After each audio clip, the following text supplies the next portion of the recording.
చూడాలయా నేను నీ రూపమును,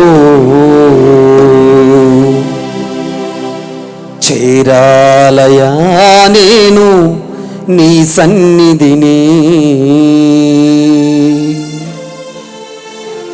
చూడాలయా నేను నీ రూపమును,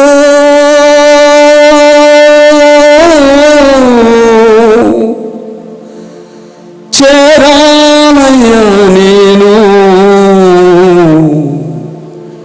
నీ సన్నిధిని.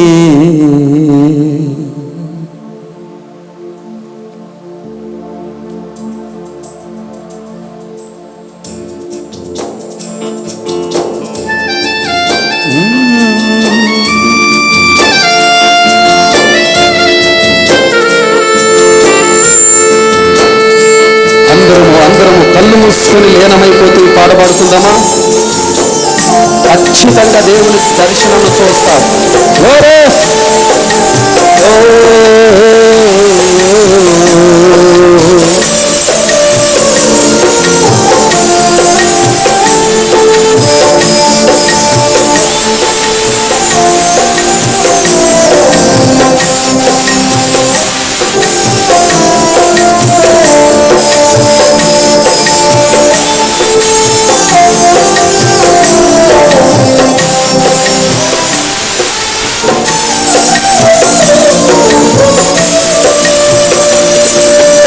యేసయ్యా నిన్ను నేను చూడాలయా, నీ దివ్యమైన వెలుగు నాకు కావాలయా.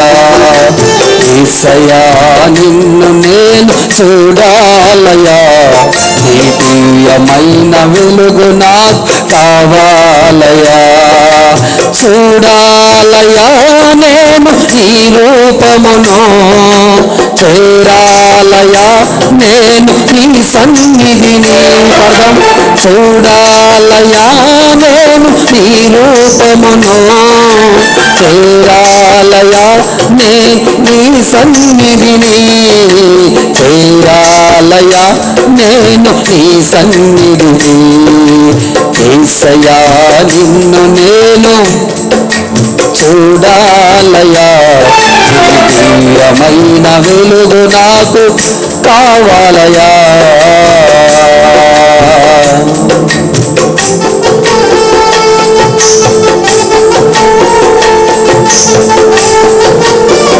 అందరూ చప్పట్లు కొడుతూ యేసయ్యా, అందరూ కళ్ళు మూసుకొని నీ దివ్యమైన వెలుగు నాకు కావాలయ్యా. చీకటి ఛాయలు తొలగిపోయే సమయం ఇది. ప్రతి కుటుంబంలో వెలుగుతో నింపబడబోయే కాలములే. తేజోమయుడు వెలుగుతో ఇంటిని నింపబోతున్నాడు. నీవు ఆయన తన వెలుగుతో నింపబోతున్నాడు. తన శక్తితో తాకబోతున్నాడు.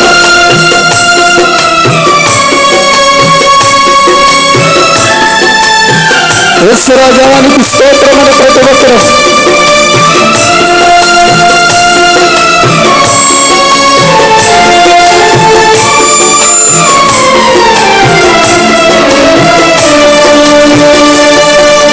వెతకక దొరికినది నీ సన్నిధి, నిత్యమైన మేలులతో నిండి ఉన్నది.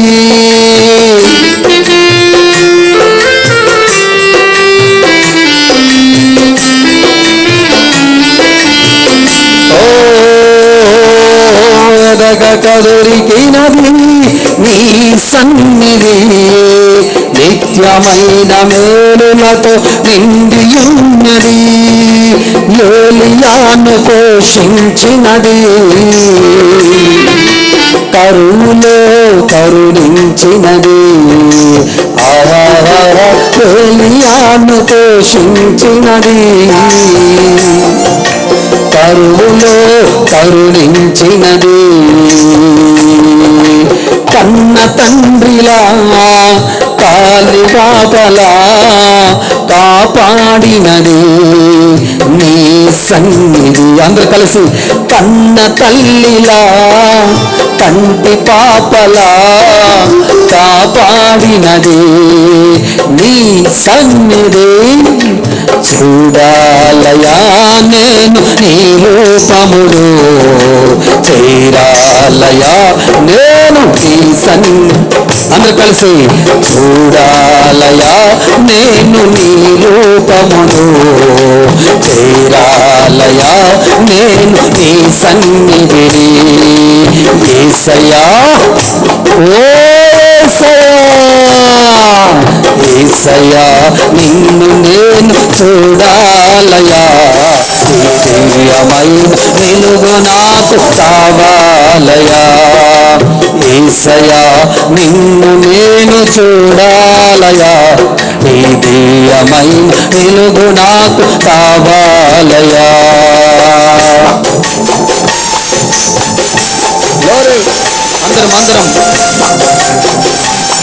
మూసుకొని దేవాని రూపాన్ని నేను చూడాలయ్యా నా దర్శనము రక్తసిద్ధమైపోయిన శిలువలో అదిగో నీ కళ్ళ ఎదుట నీ కొరకు నలిగిపోతున్న యేసయ్యను చూడు బిడ్డ ఎంతగా నలిగిపోతున్నాడో తెలుసా ఈ దేశము నా దేశమాన్ని మీద పడుతున్నప్పుడు తల్లడిల్లిపోతున్నాడు మండు పెండలో ఒంటి మీద బట్టలన్నీ తీసేసి అలలో ముళ్ళ కిరీటమును పెట్టి ఒక్కొక్క గోడ దెబ్బతో కొడుతుంటే నీ కొరకు నా కొరకు ఓర్చుకున్నాడైనా నీ కొరకు నా కొరకు సహించాడైనా ఎందుకో తెలుసా నిత్య జీవాన్ని కలిగి ఉండాలని నిత్య జీవంలోకి వెళ్ళాలని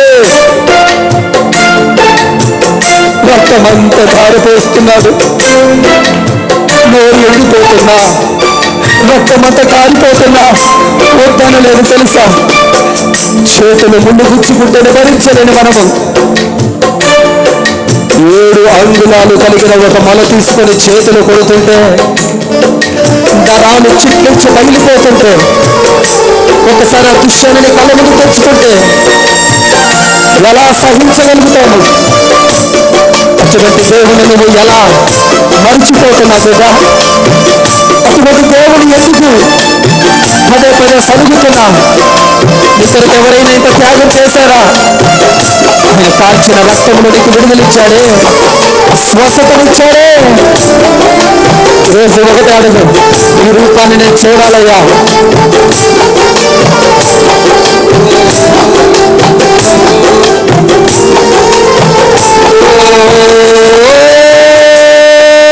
పేరు పెట్టి పిలిచినది నీ సన్నిధి నిరంతరం నీతోనే ఉండునన్నది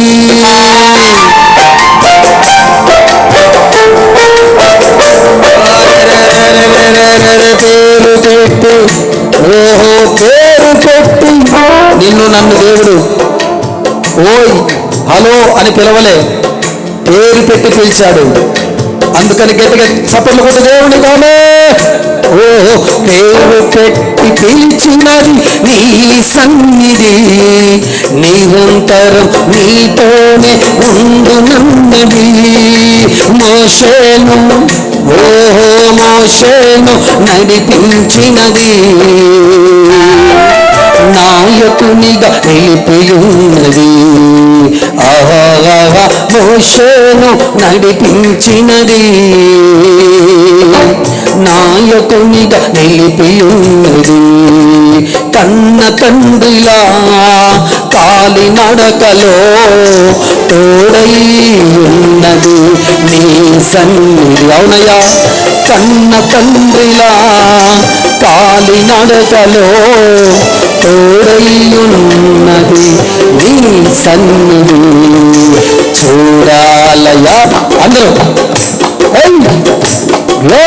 చూడాలయా నేను రూపము మనసారా అడుగుదాం ఈ మాట అందరూ నోరు తెచ్చి మాట్లాడుదామా చూడాలయా నేను నీ రూపములు చేరాలయా నేను నీ సన్నిధి చూడాలయా నేను నీ రూపములు చేరాలయా నీ సన్నిధిని చూడాలయా నేను నీ రూపమును చేరాలయా నేను నీ సన్నిధిని యేసయ్యా నిన్ను నేను చూడాలయా నీ దివ్యమైన వెలుగు నాకు కావాలయా యేసయ్యా ఓ యేసయ్యా యేసయ్యా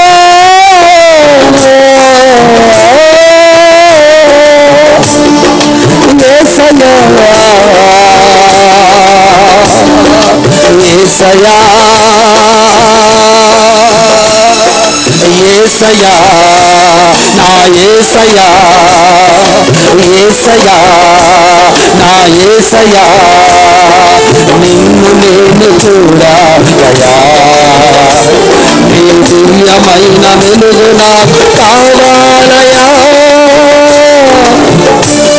నీ దివ్యమైన వెలుగు నాకు కావాలయా నీ దివ్యమైన వెలుగు నాకు కావాలయా నీ దివ్యమైన వెలుగు నాకు కావాలయా కావాలయ్యా నీ దివ్యమైన వెలుగు నాకు కావాలయా నీ దివ్యమైన వెలుగు నాకు కావాలయా నీ దివ్యమైన నీ దివ్యమైన వెలుగు నాకు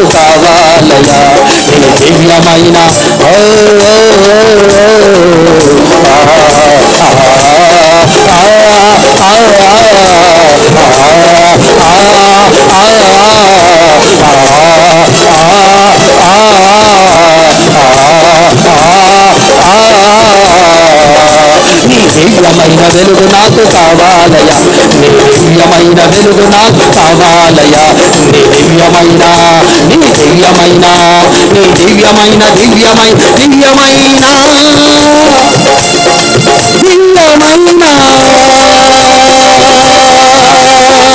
వెలుగు నాకు కావాలయ్యా వెలుగు నాకు కావాలయ్యా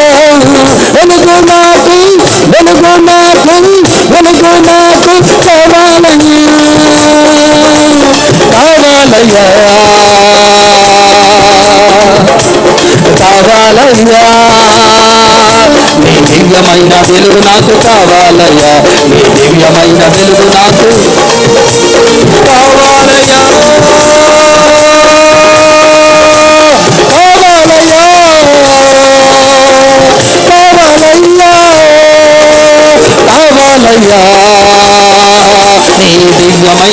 నాకు కావాలయ్యా నీ దివ్యమైన వెలుగు నాకు కావాలయ్యా నీ దివ్యమైన వెలుగు నాకు కావాలయ్యా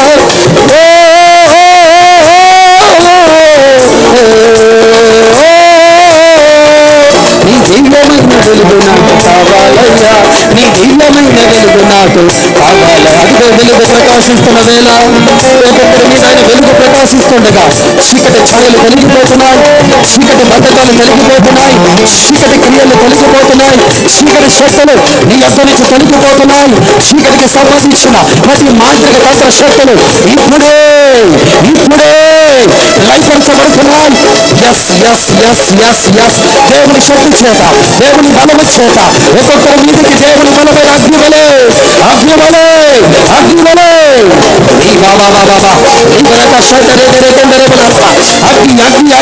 ఒక్కొక్కరు మండించు ప్రకాశించుచున్న దీపము వలె ఒక్కొక్కరు మారటానికి పరిశుద్ధాత్మ దేవుడు ఒక్కొక్కరికి దిగి వస్తున్నాడు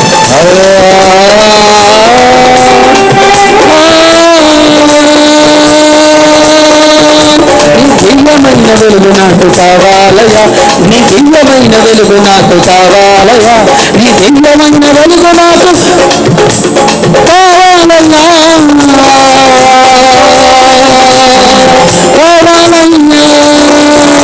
నీ దివ్యమైన వెలుగు నాకు కావాలయ్యా నీ దివ్యమైన వెలుగు నాకు కావాలయ్యా కావాలయ్యా కావాలయ్యా కావాలయ్యా కావాలయ్యా కావాలయ్యా కావాలయ్యా కావాలయ్యా నీ దివ్యమైన వెలుగు నాకు కావాలయ్యా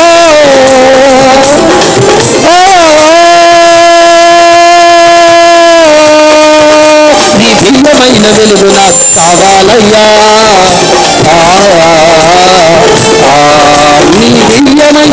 నాకు కావాలయ్యా, నీ దివ్యమైన వెలుగు నాకు కావాలయ్యా, నీ దివ్యమైన వెలుగు నాకు కావాలయ్యా, కావాలయ్యా, కావాలయ్యా, కావాలయ్యా, కావాలయ్యా, కావాలయ్యా, కావాలయ్యా,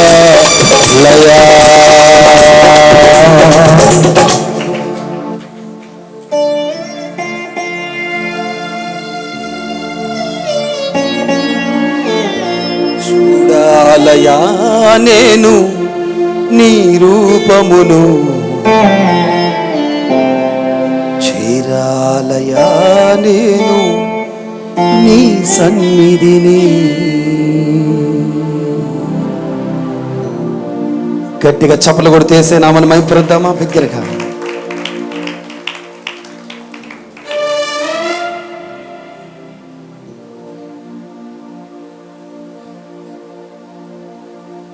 దేవునికి బిగ్గరగా స్తోత్రం చేద్దామా. హల్లెలూయా. ఎంతమంది దేవుని శక్తి చేత నింపబడ్డారు.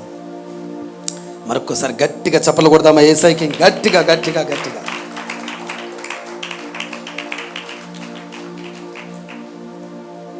సమస్త మహిమ ఘనత ప్రభావాలు యేసయ్యకే కలుగునుగాక, చెల్లునుగాక. ఆమేన్. చేరువచ్చిన దేవుని బిడ్డలైన మీ అందరికీ మరొక్క మారు ఉదయకాలపు శుభాభివందనాలు మీ అందరికీ తెలియచేస్తున్నాను. ఇటు ఆన్లైన్ నుంచి వీక్షిస్తున్న వారికి కూడా శుభాభివందనాలు. అందరు బాగున్నారా? సంతోషంగా ఉన్నారా? ఒక చిన్న షార్ట్ మెసేజ్ మీ ముందు పెట్టాలని నేను ప్రేరేపితున్నవుతున్నాను. ప్రియ సంగమా, ప్రస్తుత దినములు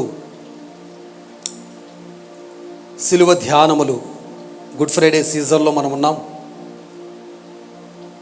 క్రైస్తవ ప్రపంచం ఒక 80% ప్రజలు ఈ సిలువను గూర్చినటువంటి ధ్యానాలు ధ్యానిస్తూ, ఉపవసించి ప్రభు సన్నిధిలో కనిపెడుతూ ప్రార్థిస్తూ ఉంటారు. మేబీ మీలో కొందరు అలాగే కనిపెడుతూ ప్రార్థిస్తూ ఫాస్టింగ్ ఉంటే అటివారు తెలుసుకోవాల్సిన కొన్ని సత్యాలు పరిశుద్ధమైన బైబిల్లో మనకున్నాయి. సిలువ మనకి నేర్పే పాఠాలు ఏంటి? సిలువ మనకి నేర్పే పాఠాలు ఏంటి? లేకపోతే సిలువ మనకి నేర్పే సత్యాలు ఏంటి? పర్సనల్గా సిలువ నాకు నేర్పిన పాఠాలు చాలా ఉన్నాయి. కానీ ఈరోజు కొన్ని విషయాలు మీతో పంచుకోవాలని ఆశపడుతున్నాను. మరలా చెప్తున్నాను, సిలువ మనకి నేర్పే పాఠములు, సత్యాలు. చాలామందికి సిలువ సత్యం తెలియదు. కానీ యేసుక్రీస్తు ప్రభు సిలువలో చనిపోయాడు అన్న వరకే తెలుసు. కానీ ఎలా చనిపోయాడు, ఆయన ఎంత క్షోభకు గురయ్యాడు, ఆయన త్యాగము ఎలంత గొప్పది అన్న దాని విషయంలో కొంత క్రైస్తవ సమాజం కొంచెం మనసు పెడితే బాగుంటుందేమనిపిస్తుంది. ఒక కుమారుడు ఒక తల్లి పడే కష్టాన్ని గమనించి తల్లిని బాధ పెట్టకూడదని తల్లి చిన్న చిన్న ఆ ఇళ్లలో పనులు చేసుకుంటూ తనని చదివిస్తున్న ప్రక్రియలో ఆ తల్లిని బాధ పెట్టకూడదని కుమారుడు చక్కగా చదువుకుని ఒక మంచి ఉద్యోగాన్ని సంపాదిస్తాడు. ఎందుకు? తన తల్లిని కళ్ళులారా ఆ బాధను చూస్తున్నాడు కాబట్టి. తల్లి మాట వింటాడు. తల్లి టయానికి ఇంటికి రా అంటే ఇంటికి వస్తాడు. నాన్న మనం అక్కడికి వెళ్ళకూడదు నాన్న అంటే వెళ్ళడు. ఓకే, ఇంకా కొన్ని కండిషన్లు తల్లి పెడతా ఉంటుంది. వీళ్ళతో నువ్వు సహవాసం చేయకూడదు, వీళ్ళతో నువ్వు వెళ్ళకూడదు, ఇదిగో ఈ స్థలం మనకి కరెక్ట్ కాదు అని కొన్ని కండిషన్లు పెడుతున్నప్పుడు ఎస్ సరే అంటాడు. కానీ నేను వెళ్ళను అని ఈ తరం ప్రజలను పక్కకు పెట్టండి. కొంచెం బిఫోర్ తరం, కొంచెం మేము యవ్వన కాలంలో ఉన్నప్పుడైతే కొంచెం ఎక్కువ శాతం తల్లిదండ్రులు అంటే భయపడే వాళ్ళము. వాళ్ళు చెప్పిన మాట విధేయత చూపేవాళ్ళము. వాళ్ళు ఎవరిని ఏది చేయమంటే అలాగే తలదించుకొని వెళ్ళిపోయే వాళ్ళము. బట్ ఆ సమయంలో ఆ ప్రక్రియలో ఆ కుమారుడు ఆ తల్లి మాట విధేయత చూపి విని చివరికి తల్లిలో ఉన్న బాధలు గమనిస్తున్నట్టుగా క్రైస్తవులు అనబడిన ప్రతి ఒక్కరూ మన తండ్రి, మనల్ని పుట్టించిన దేవుడు, మనల్ని సృష్టించిన దేవుడు, ఏమండి మనల్ని మనిషి జన్మనిచ్చిన దేవుడు, మానవ జన్మ అన్నిటికంటే ప్రాముఖ్యమైంది. ఎన్నో జీవులు పుడుతుంటాయి, చనిపోతుంటాయి, కానీ మనిషి జన్మ అనేది చాలా విలువైంది. ఎందుకు విలువైందని అంటే, మనము సాక్షాత్తు దేవుని పోలికలో పుట్టించబడ్డాం, దేవుని స్వారూప్యములో మనము పుట్టాం. దేవునికి స్తోత్రం. అందుకు మనం ధన్యులం. కాబట్టి ఆయన బాధ, ఆయన వేదన, ఆయన పడిన త్యాగము, ఆయన చూపిన ఆ సిలువలో ఆయన చూపినటువంటి ఆ సహనం, ఇవన్నిటిని మనము బాగా ధ్యానించాలి. చదవటం మట్టుకు కాదు, వినటం మట్టుకు కాదు, దాన్ని పాటించినప్పుడు నిజమైన సిలువ ధ్యానం. లేకపోతే సిలువ దాని చెంతకు మనం వచ్చిన వాళ్ళం అవుతాం. సిలువను మెల్ల వేసుకుంటే సరిపోదు, కానీ సిలువను హృదయాల్లో పెట్టుకోవాలి. హృదయంలో పెట్టుకున్నప్పుడు సిలువ మనకి అనేకమైన విషయాలు గుర్తు చేస్తుంది. సిలువ మనకు అనేక పాఠాలు నేర్పుద్ది. పర్సనల్గా నేను చాలా పాఠాలు నేర్చుకున్నా. అవి ధ్యానించటం ప్రారంభిస్తే మన జీవితమే సరిపోదు, అంత ఉంది సిలువ దగ్గర. పునరుద్ధానము కంటే నేను ఎక్కువ సిలువ ధ్యానాన్ని ఎక్కువ ధ్యానిస్తాను.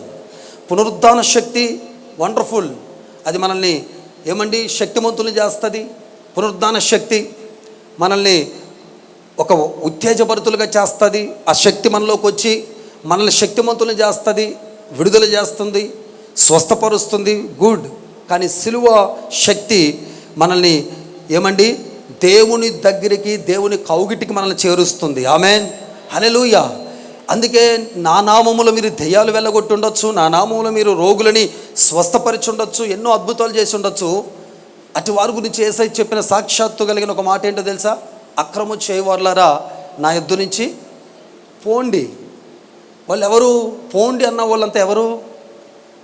మీరు నా యొద్ద నుంచి పోండి అని చెప్పిన గుంపు వారు ఎవరు? దేవుడి చేత బలమైన కార్యాలు చేసిన వాళ్ళు, దురాత్మ శక్తులను తరిమిన వాళ్ళు, అనారోగ్యంలో ఉన్న వారిని స్వస్థపరిచిన వాళ్ళని ఏమంటున్నాడండి? అక్రమం చేయవాళ్ళ నా యొద్ద నుంచి పోండి. ఏమన్నా స్టేట్మెంట్ అయ్యింది? నీ కొరకు నేను బ్రతికానయ్యా, నీ కొరకు జీవించానంటే నో నువ్వు అక్రమం చేస్తున్నావు, పక్కకి వెళ్ళిపో అంటున్నాడని అంటే మనం ఇంకెంత జాగ్రత్తగా ఉండాలండి, ఎంత కేర్ఫుల్గా ఉండాలండి. అందుకే నేను ఏమంటానంటే, అద్భుతాలు చేయటం గొప్ప విషయం కాదు, ఒక దెయ్యాన్ని వెళ్ళగొట్టడం గొప్ప విషయమేం కాదు. అందరిలో ఉంటుంది ఆ శక్తి. మీరు దెయ్యాలు వెళ్ళగొట్టే మనుషులను చూడటమో, లేకపోతే ఏదో ఒక అద్భుతం జరగగానే ఆ వ్యక్తిని చూడటమో కాదు, కానీ సిలువలో మన కొరకు ప్రాణం పెట్టిన యేసు వైపు నువ్వు చూస్తూ ఉన్నప్పుడు ఆ సిలువలో నుంచి హఠాత్తుగా ఒక బలమైన శక్తి నేను తాకుద్ది. ఆ సిలువలో కాల్చిన రక్తము నీ ఒంట్లోకి, నీ ఇంట్లోకి వస్తుంది. నీ ఇంటిని, నీ ఒంటిని రెండింటిని శుద్ధి చేసే ఒకే ఒక రక్తము నేను ప్రకటిస్తున్న యేసు రక్తం.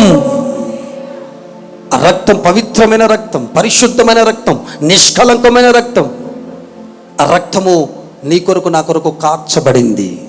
Praise the lord. సిలువ యొద్ద ప్రతిరోజు మనం నిలబడాలి. ఎవ్రీడే. మీకు నేను చెప్పాలనుకున్న ఒక పాఠం ఏంటంటే, నువ్వు నిద్ర మంచం లేగగానే ప్రార్థన చేస్తూ స్తుతిస్తున్న సమయంలో నీ కళ్ళ ముందుకు ఒక సిలువ రావాలి. కన్నీటి ప్రార్థన చాలామంది నాకు రాదని అంటారు, కన్నీరు కార్చడం నా వల్ల కాదని అంటారు. నీ కళ్ళ ఎదుట నీ కొడుకుని కానీ, నీ కూతుని కానీ కొడుతుంటే, నీ కళ్ళ ఎదుట నీ భర్తని కానీ, నీ భార్యని కానీ కొడుతుంటే, 10 మంది పట్టుకొని లాక్కెళ్ళిపోతూ ఉంటే ఏడుపు రాదా? అంతకంటే దొమ్మిగా పడ్డారు యేసయ్య మీద. నిర్దాక్షిణంగా, ఏమాత్రమో సందేహించకుండా మిడ్నైట్ లాక్కెళ్ళిపోయారు. ఒక రాత్రి 6 సభల్లో పెట్టారు. ఒక్కొక్క సభ దగ్గరికి ఏడ్చకపోతున్నారు. తెల్లారిపోయే వరకండి యేసయ్యని లాక్కపోతూ ఉన్నారు అగౌరవంగా. ఎన్నో అద్భుతాలు పొందిన వారు సైతము సిలువ వేయాలని కేకలు వేస్తున్నారు. స్వస్థత పొందిన వారు కూడా ఆ గుంపులో ఉన్నారు. చేతులెత్తి సిలువ వేయాలి అన్న వాళ్ళు ఎవరో తెలుసా అండి? యేసయ్య చేత అద్భుతాలు పొందిన వాళ్ళే. కొండ మీద ప్రసంగం చేసిన తర్వాత ఆ రొట్టెలను, ఆ చేపలను 5,000 మంది పెట్టిన వారు గుంపులో ఉన్నారు వాళ్ళు. కాబట్టి ప్రాధాన్యత దేనికి ఇవ్వాలంటే సిలువకి ఇవ్వాలి. సిలువలో ఆయన పడిన శ్రమ, ఆ బాధను మీ కళ్ళెదురుకు తెచ్చుకుంటే పటపట రాలిపోతుంటాయి. ఆయన త్యాగాన్ని తలుచుకుంటేనంట జలజల రాలిపోతుంటాయంట కన్నీళ్ళు.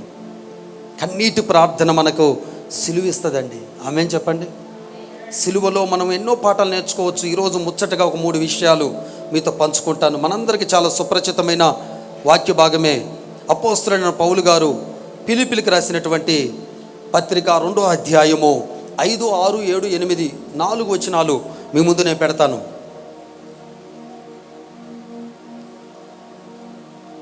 అపోస్తలుడైన పౌలు గారు ఫిలిప్పీలకు రాస్తూ చాలా చక్కని మాటలు రాశాడండి. 5, 6, 7, 8.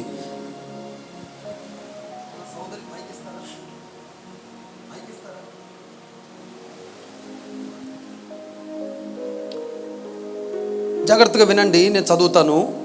క్రీస్తు యేసునకు కలిగిన ఈ మనస్సు మీరును కలిగి ఉండుడి. ఆయన దేవుని స్వారూప్యమును కలిగిన వాడై ఉండి దేవునితో సమానముగా ఉండుట విడిచిపెట్టకూడదని భాగ్యమని ఎంచుకొనలేదు గాని మనుషుల పోలికగా పుట్టి దాసుని స్వారూప్యమును ధరించుకుని తన్ను తానే రిక్తునుగా చేసుకునెను. మరియు ఆయన ఆకారమందు మనుష్యునిగా కనబడి మరణము పొందునంతగా అనగా సిలువ మరణము పొందునంతగా విధేయత చూపిన వాడై, నోట్ దిస్, ఇక్కడ అండర్లైన్ చేసుకోండి, తన్ను తాను తగ్గించుకొనెను. ప్రైజ్ ది లార్డ్, హల్లెలూయా. ఇక్కడ మనకి అపోస్తలుడైన పౌలు గారు ఏమండి యేసుక్రీస్తు ప్రభును గూర్చినటువంటి ఒక మాట ఇక్కడ మనకి వినపడతా ఉంది, కనపడతా ఉంది. 5, 6, 7, 8 వచనాలు మనం ధ్యానిస్తాం జస్ట్ 10 నిమిషాల్లో. క్రీస్తు యేసునకు కలిగిన ఈ మనస్సు మీరును కలిగి ఉండుడి అన్నట్టుగా ప్రారంభించారు. ఈ 5వ వచనంలో క్రీస్తు యేసునకు కలిగిన ఈ మనస్సు, ఏ మనస్సు అనేది అక్కడ నువ్వేసుకోవాల ప్రశ్న. ఈ మనస్సు ఆయన అంటున్నాడంటే నువ్వు అనాలి ఏ మనస్సు అయ్యా అని కొంచెం వెతకాలి బైబిల్ని. అక్కడే చదువుకుంటే వెళ్ళిపోకూడదు. ఇప్పుడు 5వ వచనం కాడికి వచ్చిన తర్వాత మీరైతే వెంటనే ఏమైపోతారు, 6వ వచనంలోకి వెళ్ళిపోతాం కాదు కదా. 5వ వచనం కాడ కొంచెం వైపు ఆగాలి. అసలు ఈ మనసు అన్నాడు కదా, ఏ మనసు అనేది కొంచెం గమనించాలి. యేసుక్రీస్తు ప్రభు కలిగిన ఈ మనస్సు మనము కలిగి ఉండాలి. ఆయన దేవుని స్వారూప్యము కలిగిన వాడై, ఆమేన్, ఎంత మంచి మాట. ఆయన దేవుని స్వారూప్యము కలిగిన వాడై దేవుడితో సమానముగా ఉండుట విడిచిపెట్టకూడదని భాగ్యమని ఎంచుకొనలేదు. అంటే దేవుడిలాగా ఉండాలని ఆయన ఎంచుకోలేదు, దరిద్రుడిగా మారటానికి ఆయన ఎంచుకున్నాడు. ఎందుకోసం? నీ కోసం, నా కోసం. ఒక దరిద్రమైన బ్రతుకును బ్రతుకుతున్న మన జీవితాన్ని ఒక ఉన్నతంగా మార్చాలని. మీ అందరికీ తెలుసు కదండి, కొరింథీ పత్రికలో ఉంటుంది, ఏముంటుంది? మనల్ని ధనవంతులు చేయాలని అంట ఆయన దరిద్రుడైపోయాను. ఆ మాట చూడండి, ధనవంతులను చేయటానికి దరిద్రుడైపోయాడు ఆయన. Praise the lord. ప్రియులారా వినండి జాగ్రత్తగా. ఇంకా ఇక్కడ మనం చూస్తే ఆయన సిలువ మనకు నేర్పే పాఠాలలో మొదటి పాఠం ఇక్కడ మనకు చెప్తుంది, తన్ను తానే 7వ వచనంలో తన్ను తానే రిక్తుడుగా చేసేసుకున్నాడు, రిక్తుడైపోయాడు. 1. నెంబర్ 2 విధేయత చూపాడు.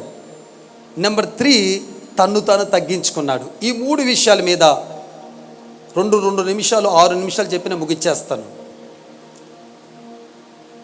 రిక్తుడుగా మారిపోయాడు, నెంబర్ 1. నెంబర్ 2 విధేయత చూపాడు. నెంబర్ 3 తగ్గించుకున్నాడు. సిలువ మనకు నేర్పే పాఠాలు ఏం పాఠం అంటే ఎలా రిక్తుడిగా అయిపోవాలి, ఒక గొప్ప స్థాయిలో ఉండి కూడా దేవుడి కోసం ఎలా దిగజారాలి, కిందకి రావాలి. దేవుడి దగ్గర ఎక్కుడు మెట్లు లేవు. దేవుడి దగ్గర ఎవరు కూడా పైకి ఎక్కకూడదు. దేవుడు ఎక్కడుంటే నేను పైకి పోతాను అనటానికి వీల్లేదు. ఎవరైనా కావచ్చు. దేవుడి దగ్గరికి దిగాల, దేవుడి కంటే మనం కింద ఉండాల. దేవుని స్తోత్రం. నాకు ఒక సందర్భం బాగా ప్రభావితం చేస్తుంటుంది. యేసుక్రీస్తు ప్రభు పుట్టినప్పుడు జ్ఞానులందరూ యేసుని చూడటానికి పోతారు కదండి. పోయినప్పుడు ఆ గుడారం లోపలికి పోయేసరికి అక్కడ యేసుక్రీస్తు ప్రభు మరియాలు అందరూ ఉంటారు కదా. వీళ్ళు చక్కగా అక్కడికి పోయి యేసుక్రీస్తు ప్రభుని అక్కడ ఉంచుతారు కదా. ఉంచినప్పుడు నిలబెట్టి ఉంటాడు. అప్పుడు దరిదాపు ఇంచుమించుగా 2 years ఉన్నాడు, 2 సంవత్సరాల వ్యవధిలో ఉన్నాడు. వయసు కలిగిన యేసయ్యని అక్కడ వాళ్ళు చూసి వెంటనే వాళ్ళు ఏం చేశారు చెప్పండి? ఎందుకు సాగిలపడ్డారు తెలుసా మీకు? దేవుడేనా? వాళ్ళు ఎందుకు సాగిలపడ్డారు తెలుసా అండి? ఆయన హైట్ కంటే ఎక్కువ ఉండకూడదు. వీళ్ళు మోకరించిన హైట్ అవుతున్నారట. వీళ్ళు మోకరించిన యేసయ్య కంటే హైట్ అవుతున్నారంట. నిలబడితే ఇంకా ఇటుకున్నారంట. అసలు ఈయనకంటే మేము పెద్దవాళ్ళం కాదు, గొప్పవాళ్ళం కాదని ఆయనకంటే కిందకి రావాలంటే వాళ్ళు ఏం చేయాలా? సాష్టాంగపడిపోయారంట వాళ్ళు. గట్టిగా చప్పట్లు కొడదాము సార్ దేవునికి. అంటే దేవుడికి మించి ఉండకూడదు మన ఆలోచన. దేవుడి కంటే దిగాల. దేవుడి కాడకు వచ్చేసరికి నీ యుగోతనము, నువ్వు బయట నువ్వు హీరో కావచ్చు, ఓకే, బయట నువ్వు 100 మందిని రా అంటే వస్తారేమో, పో అంటే పోతారేమో, కానీ దేవుడి దగ్గరికి వచ్చిన తర్వాత మనమందరము ఎలా అయిపోవాలో తెలుసండి? ఒక సాధారణమైనటువంటి మనుషులంగా అయిపోవాలి. Praise the lord. తను తగ్గింపు. ఇక్కడ మనం గమనించాల్సిన ప్రాముఖ్యమైన విషయం ఏంటంటే, క్రీస్తు యేసుకు కలిగిన ఈ మనస్సు. ఏ మనస్సు ఉందో యేసయ్యకి? టక్కున మీకు యేసయ్య మనసు ఏంటంటే టక్కున గుర్తొచ్చే పాయింట్ ఏదైనా ఉందా మీకు? ఇంకా గుర్తు రాలేదా? టక్కన క్షమించే మనసు ఉంది యేసయ్యకి. నెంబర్ 1 క్షమించే మనసు అనండి అందరూ. అవునండి, సిలువ నేర్పే పాఠం ఏంటో తెలుసా? క్షమాపణ. తెలుసు కదా మీకు. ఆ రిఫరెన్స్ ఎక్కడ ఉందో మీరే వెతుక్కోవాలి. మీకు అది హోంవర్క్. తండ్రి, వీరేమి చేయుచున్నారో వీరు ఎరగరు గనుక క్షమించు. మొదటి మాట ఇది. దేవుని స్తోత్రం. ఈ మొదటి మాటే క్షమాపణ కనపడుతుంది మనకి.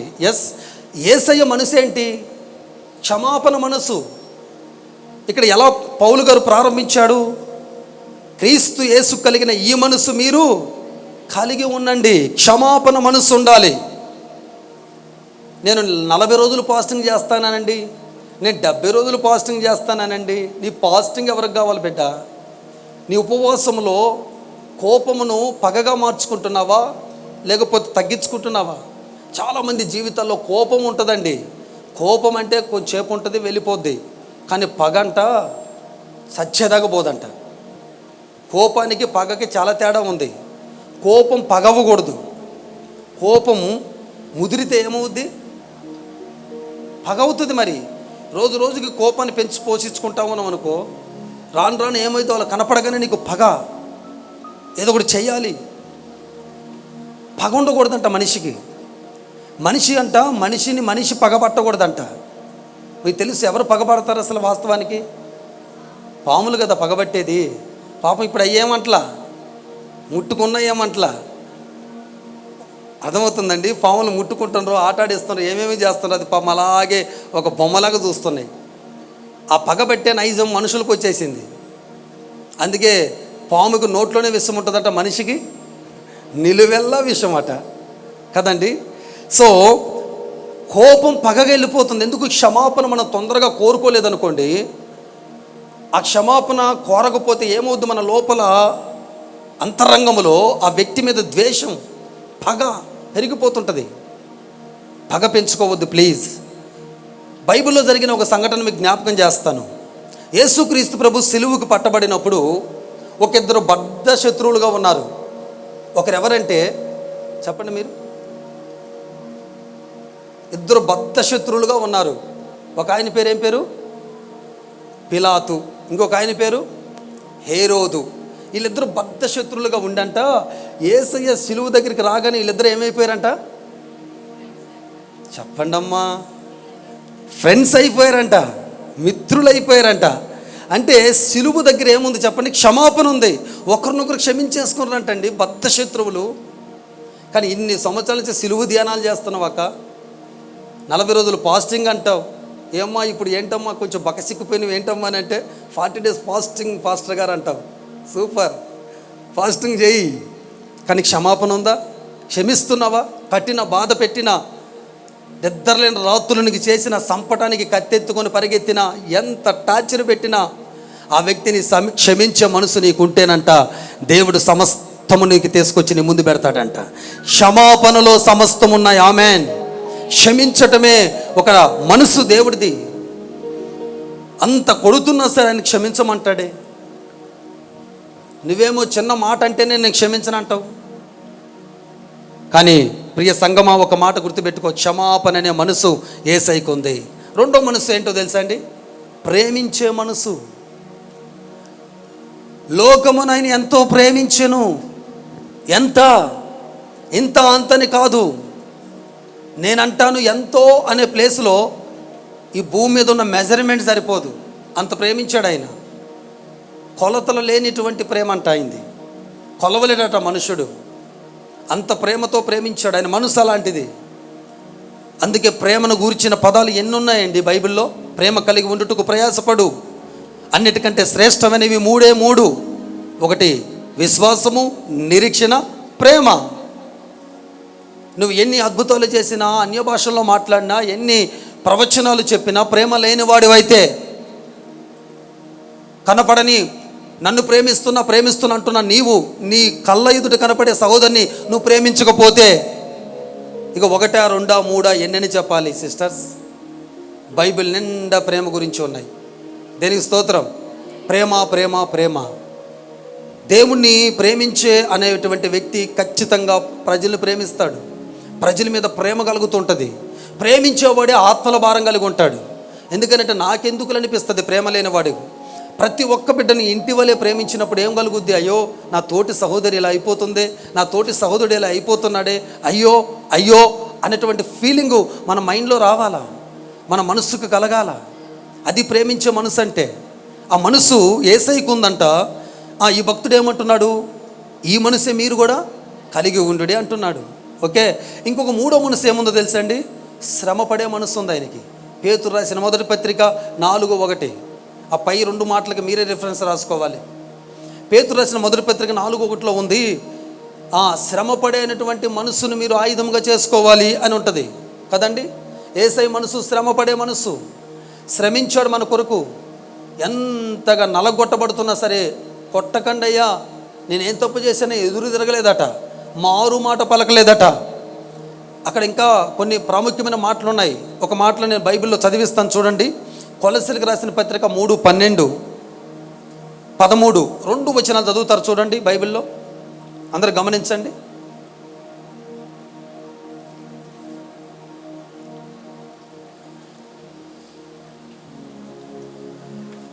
అమ్మా, కొలస్సీలకు రాసిన పత్రిక 3:12, 13.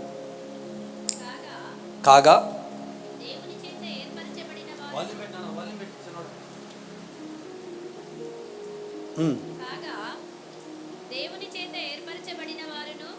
దేవుడి చేత ఏర్పరచబడిన వారును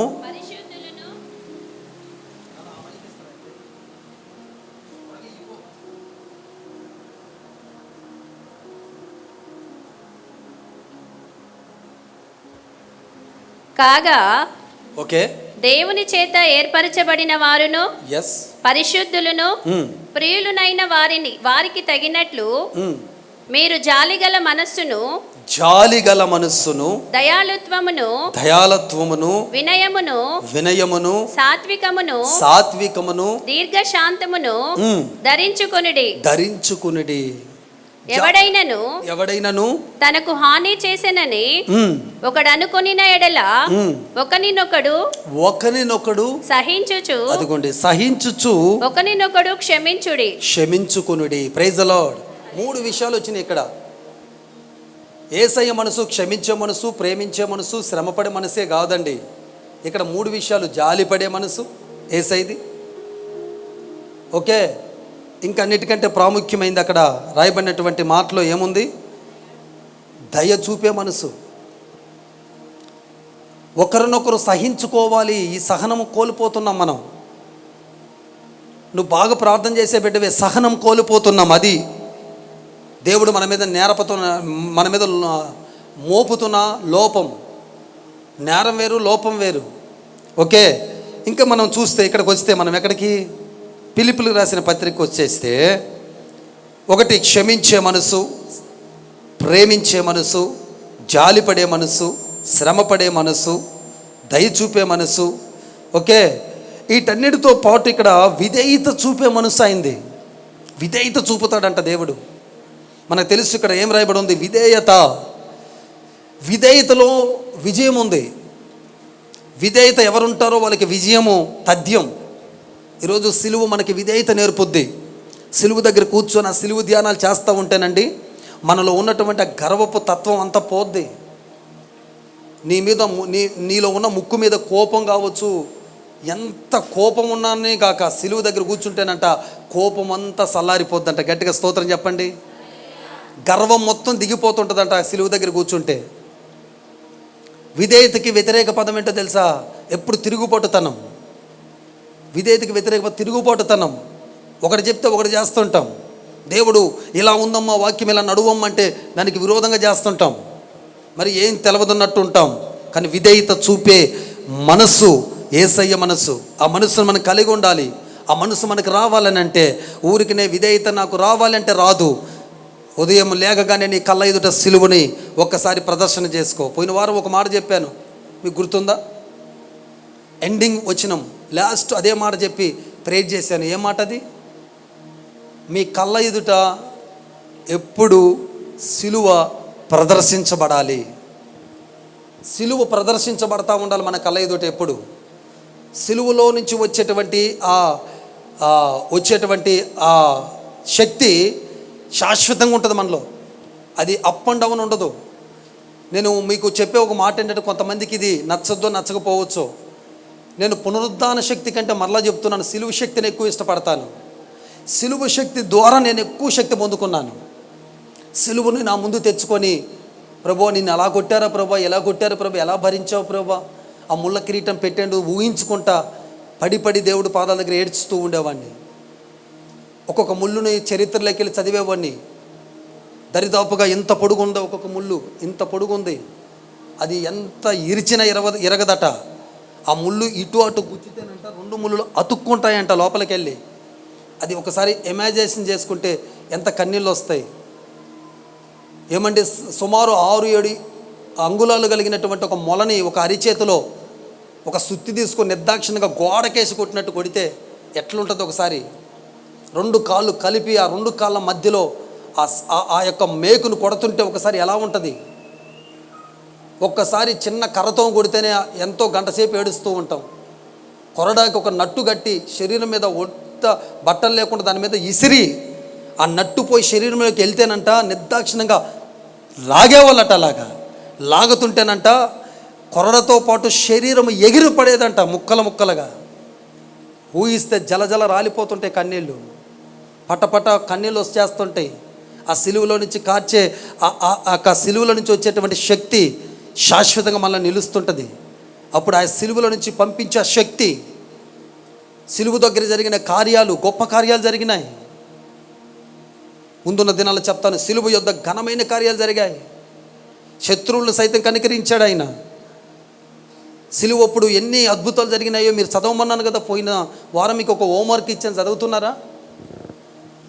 హోంవర్క్ ఇచ్చాను, మీకు గుర్తుందా? కొన్ని అధ్యాయాలు చదవమన్నాను, చదువుతున్నారా? చదవండి ప్రియులరా.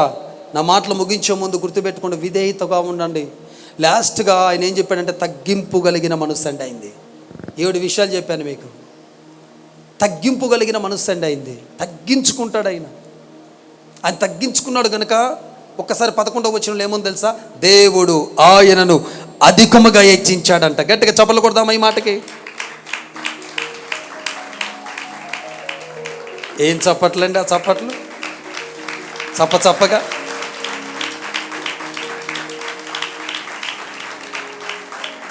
Praise the lord.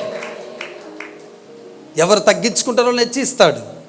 కాబట్టి క్రీస్తు యేసు కలిగిన ఈ మనసు మనకు రావాలంటే మన కళ్ళ ఎదుట ఏముండాలండి? సిలువ ఉండాలి. ఆ సిలువ ఎప్పుడు? ఈ సిలువ ధ్యానాల్లోనే కాదు, ఈ 40 డేసే కాదు, 365 డేస్. ప్రతి ఉదయము నీ కళ్ళ ఎదుట సిలువని తెచ్చుకుని బయలుదేరు. ఆ సిలువ శక్తి నేను కాపాడుద్ది. సిలువలో నుంచి యేసయ్య నీ మీదకి తన బలమైన శక్తిని పంపుతాడు. ఆ రోజు ఎంత ఆరోగ్యంగా ఉంటావు, ఎంత యాక్టివ్గా ఉంటావు, ఏమంటే మనోధైర్యం కలిగి గుండె నిబ్బరంతో చేసే ప్రతి పని కాన్ఫిడెన్స్గా చేస్తావు. తప్పకుండా విజయాన్ని పొందుకుంటావు. ఈ సిలువ శక్తి మీ అందరి మీదకి వచ్చి ప్రయోజకులుగా మార్చి గొప్ప స్థితిలో మిమ్మల్ని అందరినీ ఈ సిలువ శక్తి పెట్టాలని మనసారా కోరుకుంటూ, సిలువ మనకు నేర్పేటువంటి ఒక 7 పాఠాలు మనం నేర్చుకున్నాం. మిగిలిన ఈ గడిచేయక 3 వారాలు మనం కలుసుకుంటాం గుడ్ ఫ్రైడే దాకా.